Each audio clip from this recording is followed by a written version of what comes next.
Vivencias. Y ya estamos aquí junto al doctor Ricardo Velasco. Bienvenido, Ricardo. ¿Cómo Hola, estás? ¿qué tal? Muy Bien, buenas bien. tardes. Bien, por suerte. Un tema que importa, que nos ocupa y preocupa a todos, el tema de la demencia, que hoy veremos el diagnóstico, la prevención, las causas, el tratamiento, porque es una enfermedad que no es específica, es una enfermedad que tiene una amplia gama de síntomas que generalmente tiene que ver con el deterioro de la memoria, las habilidades del pensamiento. Y según la OMS, la demencia senil es la epidemia mundial declarada desde el año 1985 y que viene preocupando y ocupando no solo es a nivel mundial el problema, ¿no? Claro, primero una aclaración. La Academia Americana de Medicina está ajustando el léxico en cuanto a demencia senil. A eso quería hablar. Hablan de demencias. Claro, de demencias, porque demencia senil es por vejez, ¿verdad? Claro. Senilidad es por vejez. Y hay un envejecimiento normal, el cual no lleva a una demencia. Claro. O sea, cuando nos olvidamos, alguien mayor de nuestra familia se olvida algo, ella tiene demencia senil. Separemos lo que es una demencia, que es una patología, una enfermedad, de la senilidad. Senilidad es envejecimiento. Quiere decir que mis reflejos van a ir bajando, mi oído seguramente irá bajando, mi visión también, las praxis, todas Claro. los elementos que yo tenga para hacer, las habilidades, la iré perdiendo, pero paulatinamente, lo cual me permite una convivencia con toda la sociedad. Entonces la aclaración es que demencia senil, entonces es un término que se habla solo de demencias. El senil porque implica la edad, no está muy ajustado, según las últimas palabras. Ojo, las últimas ahí está. Vamos ¿qué a hablar pasa? de demencia. La población entonces. estamos viviendo cada vez más. Claro. En promedio, fíjate que en Europa en este momento hablaban de 86 años la mujer, sí. Y 84 el hombre. Claro. En nuestro país 81 y 83 de promedio de sobrevida. Lo cual estamos hablando que hace un siglo no pasaban de 64 años. Entonces vamos a hablar de demencia. Yo lo anuncié como demencia senil porque en realidad se conoce, viste que no, es que se conoce como tal. Pero bueno, está muy bien la aclaración que haces y veamos entonces ¿qué entendemos? ¿Qué se puede entender por demencia? Claro, primero es la pérdida de la memoria y las habilidades. Primero es una enfermedad crónica, es una enfermedad progresiva. Sí. ¿Tá? Orígenes puede ser, digamos, la pérdida de habilidades puede ser secundaria a algún tipo de proceso metabólico, tumoral, infeccioso. Claro. Pero ahí no hablamos de una demencia. Ahí hablamos de deterioro cognitivo secundario a otra cosa. Claro. Un diabético que se descompensa, un hipertiroideo descompensado, en fin, algún tipo de patología, de enfermedades que nos llevan a que tenga un deterioro general y también de la parte cognitiva. Claro. Entonces, la demencia en realidad, el origen en realidad es desconocido. Ahora se habla toda de las demencias tipo Alzheimer, porque el Alzheimer, digamos que fue un estudioso alemán, fue el que empezó a investigar y fue el que hizo los primeros diagnósticos de las demencias. Y ahí las podemos dividir, pero en una forma muy grande, entre las demencias propiamente dichas y las enfermedades tipo la de Parkinson. ¿Cuál es la diferencia? Unas implican más la parte cognitiva, la parte de comprensión, y otros implican más el toque de la parte motriz, motora. Entonces, pero están asociadas a la parte neurológica también. Todas están asociadas a la parte neurológica, lo que pasa que el caso del Parkinson, la enfermedad de Parkinson, afecta a las neuronas que segregan dopamina.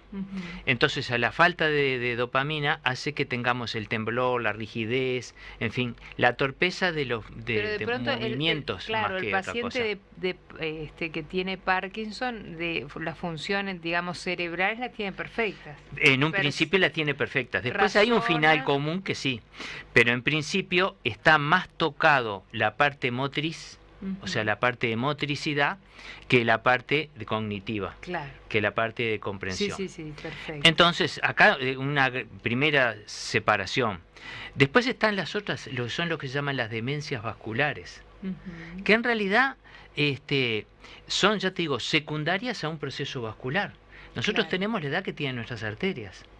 Si nuestras arterias están obstruidas, ya sea por placas de ateroma, ya sea por una patología diabética, ¿verdad? Vamos a hacer lo que se llaman microinfartos, o inclusive después de secuela de algún accidente vascular. Quedan zonas del cerebro donde se infartó, donde queda una especie de cicatriz, donde esas neuronas que han muerto por millones no se han logrado reponer, su función no se ha logrado reponer. Entonces viene ese deterioro que es un poco más rápido, más progresivo que las personas. Hoy ¿cómo hacemos diagnóstico? Bueno, ahora con la tecnología, con las resonancias, con la tomografía, vemos una tomografía con, dice, múltiples infartos, lo que antes se llamaba el cerebro apolillado. Es como que tú miraras una tela y estuviera toda llena de agujeritos y el típico apolillado. Bueno, así vemos una imagen del cerebro. Son microinfartos por todos lados. Obviamente hay zonas mudas que no tienen respuesta, que no tenemos sintomatología clínica, y hay zonas que sí.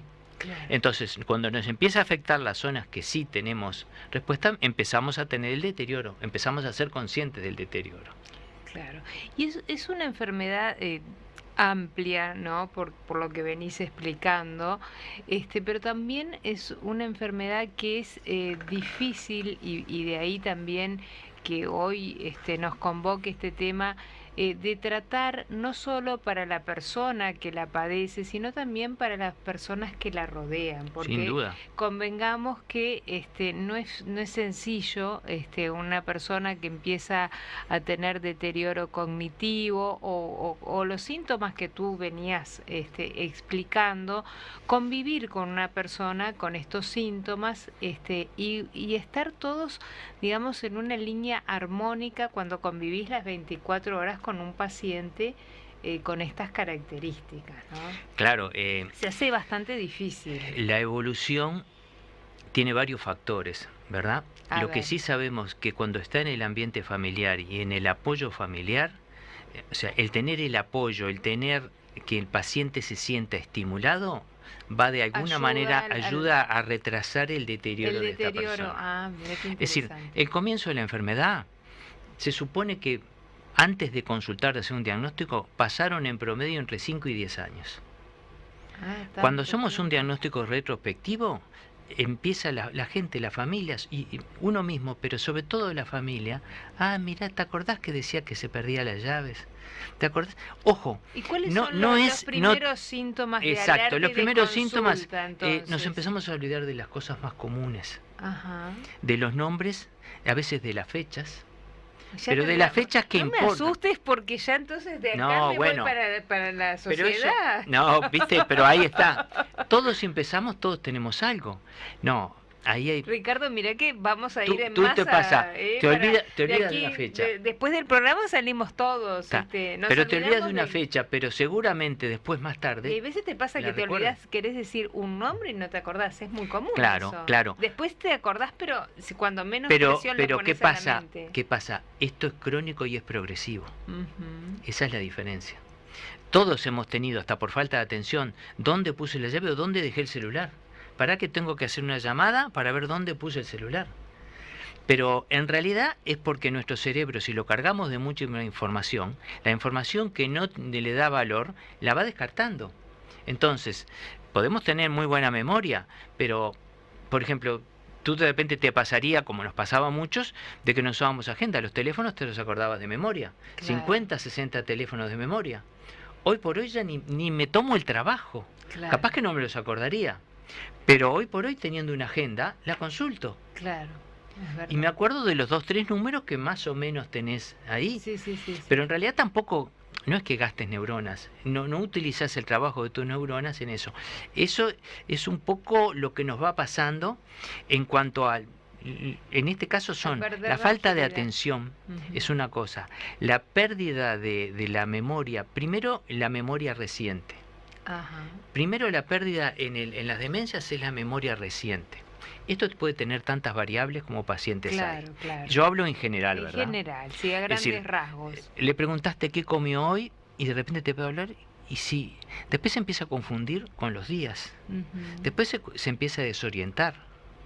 Lo que pasa es que si nosotros, no entendiendo que no lo está haciendo por gusto, que es un deterioro, que es una enfermedad, Claro. lo agredimos o le decimos aquello que le levantamos la voz, le decimos, no, pero mira que esto es así, que hoy que estás en tu casa, que estás en esto. Donde el paciente se sienta agredido, se va a sentir disminuido, va a ser en parte porque también es consciente de sus limitaciones. En una etapa muy precoz es consciente de todas sus limitaciones. Ujú. Y si ese paciente nosotros lo vamos agrediendo, en vez de estimularlo, decirle, no, mirá, Andrea, estamos en la radio, estamos en la Plaza Independencia. En la radio. Claro, pero viste, entonces tú la vas ayudando, la vas orientando, sí, y minimizás lo que puede ser un Me lo error o estoy tomando una Me lo laguna. estoy tomando con humor porque me estás diciendo que recuerde que estamos acá en la radio. Claro, Nos viste, estamos ese tomándolo señor con... que está allí se llama Federico, pero no, pero Y aquel digo para... Alejandro, será Ahí Alejandro. está. No, pero minimizamos lo que pueda hacer para evitar el trauma de que la persona tenga miedo, Sí, sí, sí. porque si se acompaña, que muchas veces la depresión es un factor de agravamiento, es la depresión que se Claro. acompaña. Entonces, pensemos, esto no sucede arriba de los 65 años, es el mayor pico. Empieza a manifestarse clínicamente, por eso es la confusión de senil. Claro. Empieza a manifestarse en general después de los 65 años. Claro, pero pensemos, y para eso nos vamos a la pausa, pensemos que hay algunas, si bien es algo que es progresivo, de pronto, si abordamos algunas cosas que van pasando, como son la depresión, los efectos secundarios de algunos medicamentos, el abuso del alcohol, podemos ver los problemas de la tiroides, tenemos en cuenta las vitaminas que pueden hacernos bien, capaz que entonces estamos poniéndole un freno importante al avance Sin duda, de no, la enfermedad. sin duda, ¿no? sí, ahora lo hablaremos, sí, lo sin hablaremos duda. porque me parece, lo tomamos un poco en broma para distender, porque es un tema bastante complicado, y realmente para darle un toque dentro de lo dramático que puede ser, un toque de humor, porque de eso se trata, ¿no? Sí, Hay veces sí. las cosas peores que nos pasan, si las tomamos con cierto humor, Es que acá, son mucho acá más llevaderas hay también, que ¿no? vivir en el recuerdo que la persona a la cual estamos atendiendo, si es nuestro familiar, le estamos haciendo, tenemos que tener el doble de paciencia. Claro, claro. Tratemos de no ridiculizarlo, de no hacerlo Ujú. sentir mal, sino que pueda por sí mismo, aunque sea con 90% con nuestra ayuda, que pueda realizarse. Porque él tiene una sensibilidad aumentada. Claro. Así como tiene un deterioro, Sí, sí. tal vez así relacionamiento, inclusive en la última etapa hasta en la palabra, Ujú. la sensibilidad la tienen aumentada. Y eso es importante. Ahora lo hablaremos. Ahora lo hablamos. Hacemos una breve pausa y continuamos aquí junto al doctor Ricardo Velasco en su columna de Vida Sana, tratando de ver las causas, cómo se trata el tema de la demencia.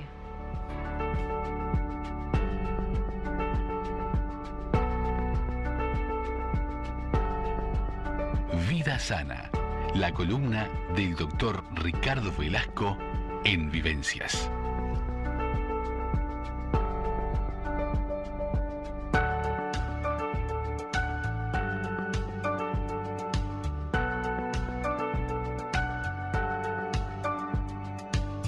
El doctor Ricardo Velasco con su columna Vida Sana, y teníamos a Roberto de San Carlos que nos enviaba un mensaje porque quería que la columna de la botica de la abuela la hagamos a otra hora, que a él le queda mejor escucharla.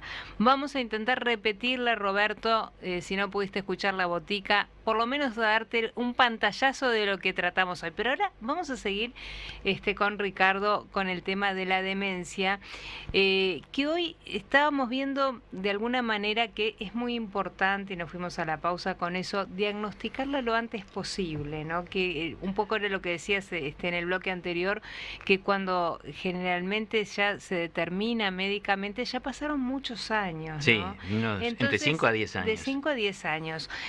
Tener en cuenta entonces esas causas o esas primeras alertas para consultar y diagnosticar lo antes posible, si alguien nos está escuchando, para que el diagnóstico, ¿quién lo hace? ¿Qué médico lo hace? No. Un diagnóstico... Primero, el mismo paciente es el que empieza con los episodios de que él es consciente de que empieza a perder cosas.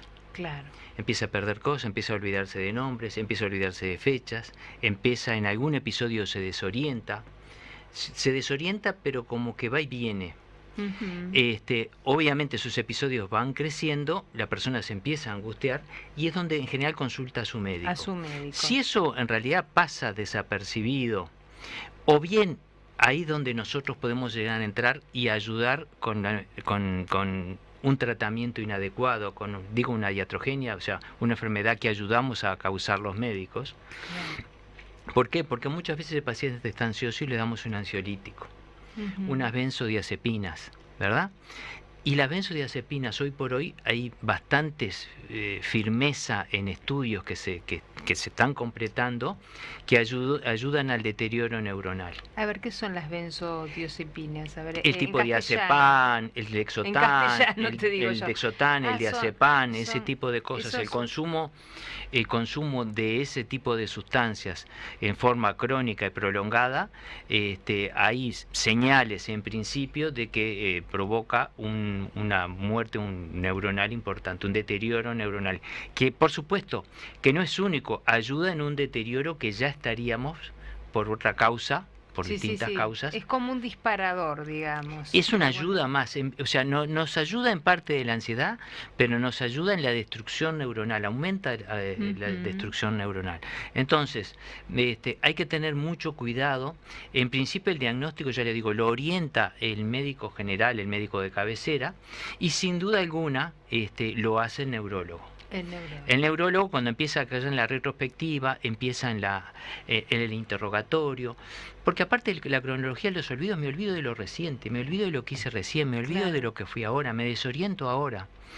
Después empiezo en la confusión de los nombres. Después, por ejemplo, empiezo a tener problemas de orientación. Salgo a la calle y puedo tener libreta y conducir un vehículo. Pero yo mismo estoy con una desconfianza y prefiero que me acompañen, porque me empiezo a desorientarme. En las primeras etapas se les autoriza en principio con alguien acompañándolo que puedan conducir un vehículo. Después obviamente se les inhabilita. Claro. Porque el paciente, entre el reflejo ojo-pedal, o sea, mientras se cruza una persona y freno, eso se va enlenteciendo y se va deteriorando francamente. Entonces, probablemente en una etapa de inicio pueda manejar, pueda orientarse, trasladarse en la calle perfectamente. Claro. Después, otra cosa que vamos a ver es que en general, que es lo que contaba un poco en la anécdota, pacientes si están institucionalizados o mismo en la casa, tienen la desprolijidad, primero el abandono hacia la persona. Ellos empiezan, una persona que ha sido siempre muy prolija, muy pulcra, se empieza a vestir de cualquier manera, empieza a tener trastornos con la higiene, empieza a tener episodios de tipo explosivos en cuanto al carácter, cambios de carácter muy rápido.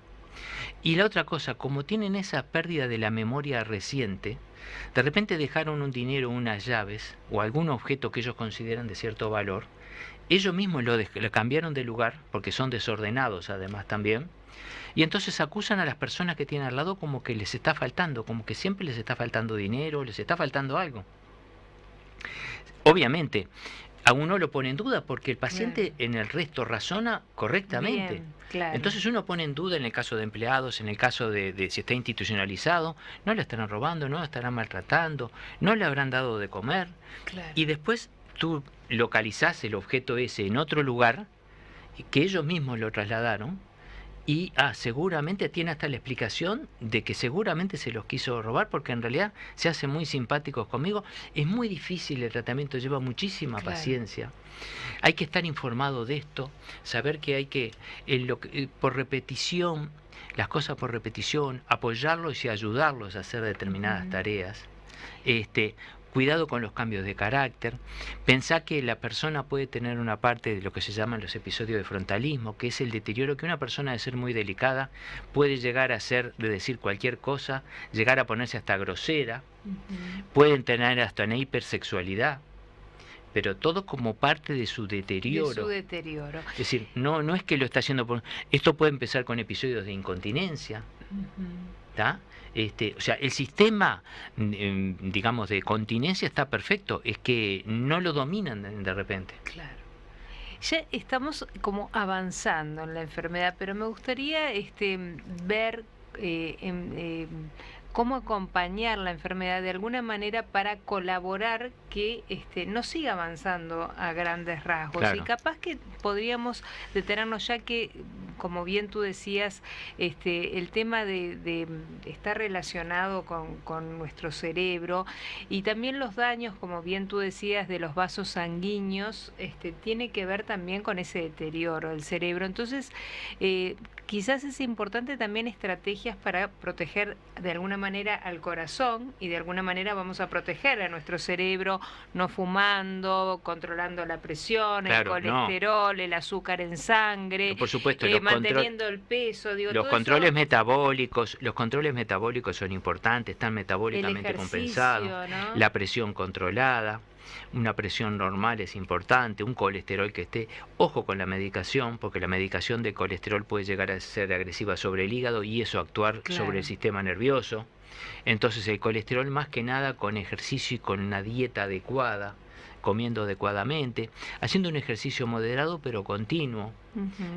Tratemos de que fuera a caminar, o en la medida que podamos hacer, ya sea bicicleta, lo que se pueda pero continuado, que sea como una especie de rutina saludable. Claro, porque el ejercicio de alguna manera contribuye a tener el flujo de sangre y el oxígeno nivelado en el cerebro. Exacto, de alguna forma, exacto. ¿no? La compañía es importante. La compañía, estos pacientes tienden a aislarse, tienden a quedarse solos, primero por sus caracteropatías. Entonces en realidad como que le gruñen o como que le gritan a todo el mundo. En realidad no es que quieren gritar, no lo pueden dominar en realidad. Ellos te pueden gritar en algo y pedirte disculpas al minuto siguiente, y todo es sentido, cuando te gritó y cuando no te gritó. Claro. O sea, para la familia es importante informarse, los cuidadores es importante informarse, porque les tiene que llevar muchísima paciencia, muchísimo amor. Tratemos de que si este paciente es portador de una depresión, la interconsulta de neurólogo con el psiquiatra es importante, porque si tratamos esa depresión, que son depresiones bastante reactivas, podemos mejorar un poco más la parte de relacionamiento, o por lo menos enlentecerla.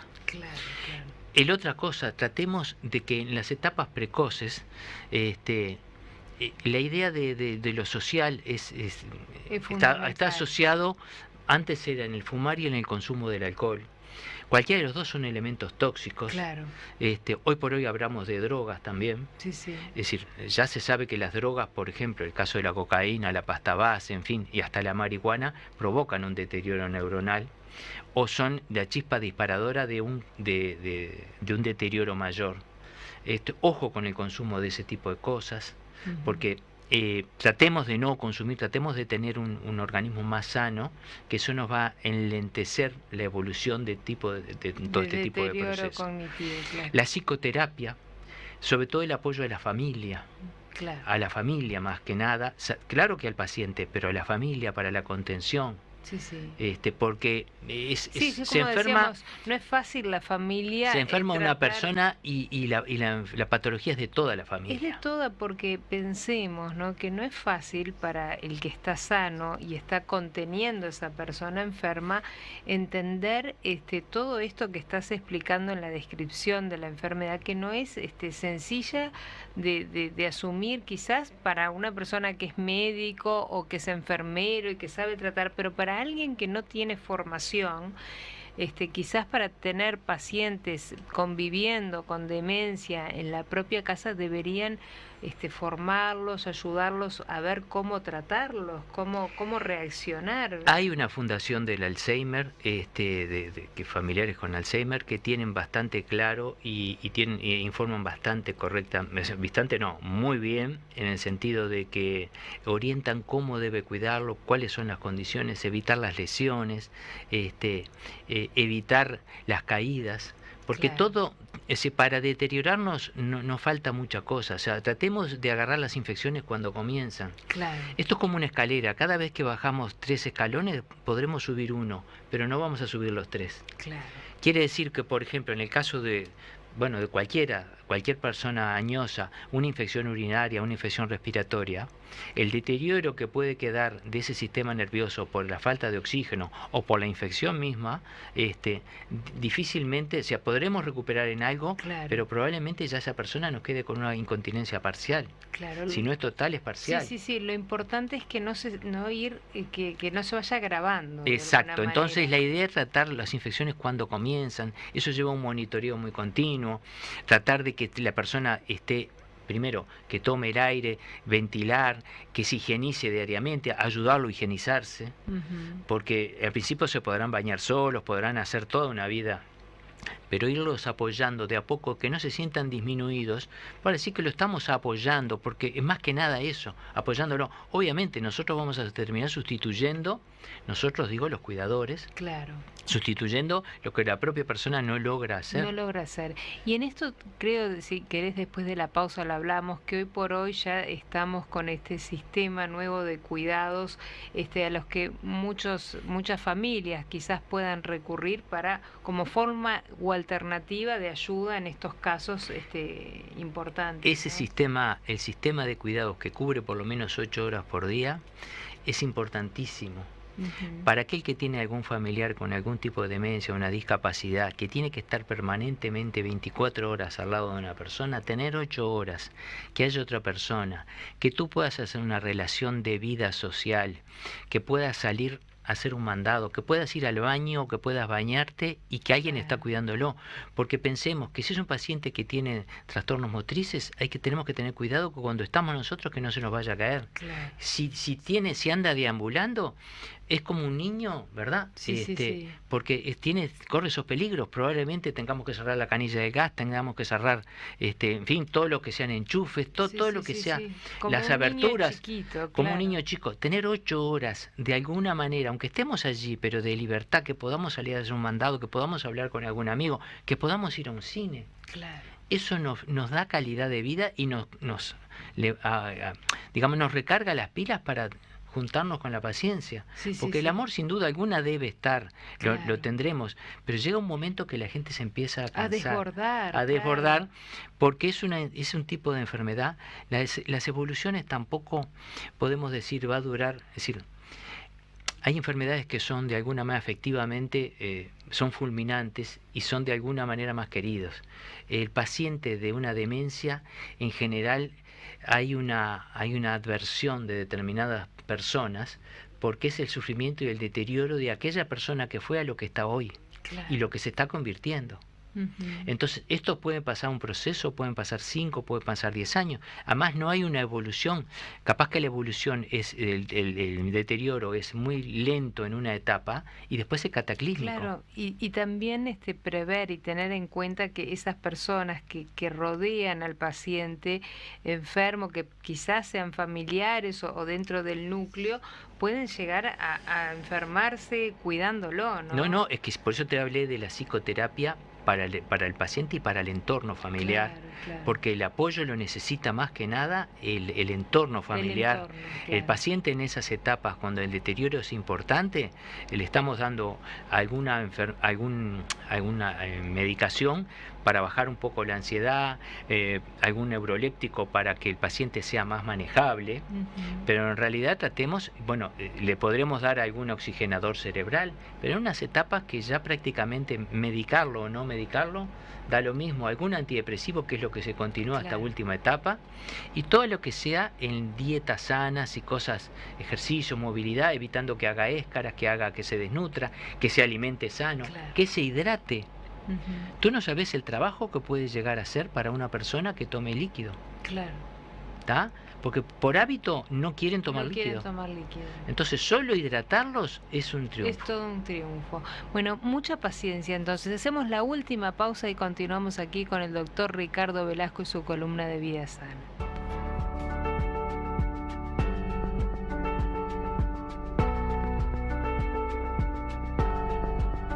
Vida Sana, la columna del doctor Ricardo Velasco en Vivencias.